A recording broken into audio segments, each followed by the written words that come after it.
Universidad Estatal a Distancia. Estudiante Tania Elizabeth López Guido. Tarea 3. Neuropsicología del aprendizaje, segundo cuatrimestre. Neuropsicología del aprendizaje es una disciplina que se interesa en comprender los componentes neurológicos en temas como el estudio de los procesos de aprendizaje. Define los componentes de la neurología y estudia y analiza cómo estos trabajan en procesos cognitivos. Los postulados de la neuropsicología son una visión multi de otras disciplinas. Indica que lo que acontece es analizado y tomado en cuenta los aspectos biológicos, sociales, personales y emocionales. Una visión del desarrollo humano. El aprendizaje es una transformación constante que se lleva a cabo a lo largo de la vida y con estos cambios se modifican las estructuras internas de la mente y conducen al proceso de maduración. Los periodos de la historia de la neuropsicología. El periodo preclásico, hasta 1861, indica que desde tiempos muy tempranos se inicia con el estudio de la neuropsicología, como las observaciones que hicieron los egipcios sobre los efectos del traumatismo, que fueron encontradas en papiros, y la teoría sobre la localización de las capacidades mentales en partes específicas del cerebro. El periodo clásico, 1861-1945. Se trabaja con las relaciones anatómicas, específicamente el estudio de la fase y la descripción de síndromes clásicos. El periodo moderno va de 1945 a 1975. En este periodo, la psicología se involucra en el campo de la neurología al establecer métodos cuantificables, verificables, que permiten la medición del comportamiento de las personas con una lesión cerebral.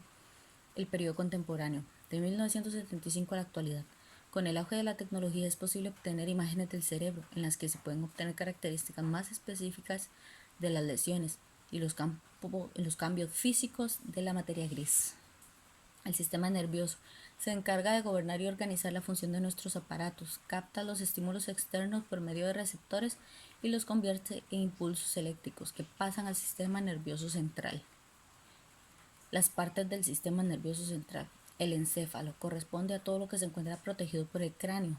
Entre ellos se encuentra el cerebro, el cerebelo y el bulbo raquídeo. La médula espinal se encuentra protegida por la columna. El cerebro se encuentra recubierto por el córtex, que a su vez está formado por dos hemisferios, el izquierdo y el derecho, y cuatro lóbulos, el frontal, parietal, occipital y temporal. Cada lóbulo ejerce una labor diferente relacionada al procesamiento de la información sensorial y motora. Según su nivel de complejidad, se divide en primarias, que reciben la información sensorial de los receptores, secundarias y terciarias, que procesan la información relacionada con alguna función motora. Las neuronas tienen a su cargo la transmisión de impulsos y respuestas nerviosas. Están formadas por las dendritas y el axón, el cuerpo celular y las terminales sinápticas en los extremos de las ramificaciones del axón. El axón es una prolongación del cuerpo celular. Desde aquí salen las señales a otras neuronas. La función principal es procesar la información, transmitirla a otras partes del sistema nervioso. El sistema nervioso periférico está conformado por todos los nervios que se encargan de llevar los impulsos nerviosos desde y hasta los sistemas y órganos. Dentro del sistema se encuentra el sistema nervioso autónomo, que a su vez está formado por el sistema simpático y el parasimpático, quien regula y coordina las funciones de órganos vitales del cuerpo.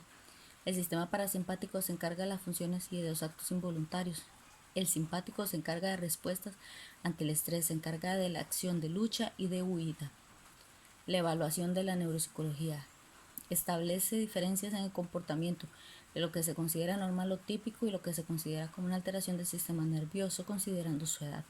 Aborda problemas de aprendizaje que pueden relacionarse a un funcionamiento inadecuado del cerebro. Busca mejorar los procesos diagnósticos mediante la evaluación, y después de sufrir una lesión cerebral se les pone atención a sus consecuencias.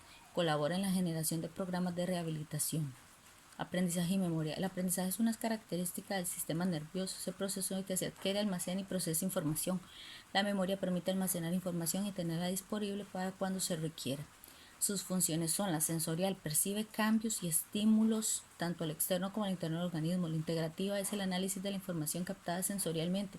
Se almacena y se toman algunas decisiones. La motora responde a la contracción de los músculos produciendo el movimiento.